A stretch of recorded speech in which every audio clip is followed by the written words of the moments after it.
Sport i morgen, og jeg vil bringe et indslag om det nye store talent Johnny Thompson og hans transfer til engelsk topfodbold. Nu skal vi over til vores reporter, Janus Khalifa, som har fået sig en snak med Johnny Thompson, a.k.a. Jørgen. Tak, morgen. I dag der står vi på Esbjerg træningsareal, hvor vi i dag skal til bekendtskab med en af Danmarks helt store topatleter og talenter. Han er eftertragtet herre i de fleste London-klubber. Her har vi ham, Johnny Thompson. Hej, Johnny. Hej. Johnny Thompson har spillet i Esbjerg i hele 13 år, og er en meget, meget forgudet herre i den danske fodboldverden. Altså, jeg er nødt til at træne dårligt her i klubben, fordi det er ikke så god som jeg er. Så JT, du er et af Danmarks mest talentfulde og mest slående fodboldspillere inden for dansk fodbold. Ja. Nogle vil da mene, du rent faktisk er på niveau, eller endda bedre end både Ronaldo og Messi. Jeg er bedre.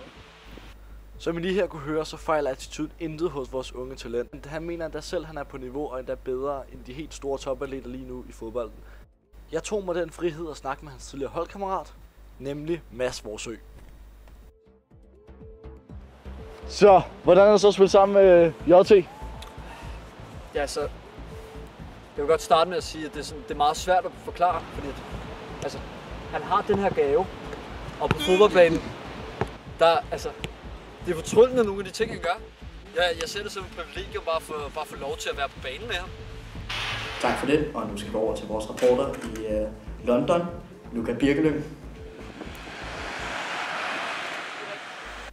Tak, Morten. Her står vi ude foran Chelsea Stadion, hvor det ser ud som om, at dette skal være Johnny Thompsons nye spillested.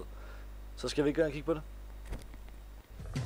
Stamford Bridge to Wembley, we'll keep the blue flag flying high, flying high up in the sky.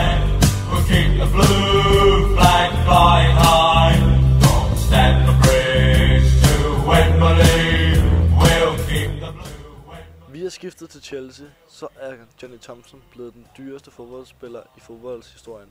Han er blevet solgt for hele 120 millioner pund.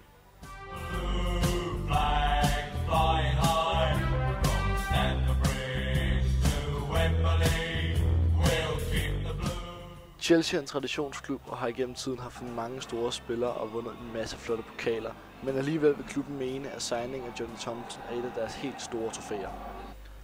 Det var så alt her fra London og Chelsea, hvor vi fik et indblik i rekordsigningen JT's nye klub. Tilbage til dig i studiet. Det var alt, hvad vi har kunne komme med i dag. Tak fordi I så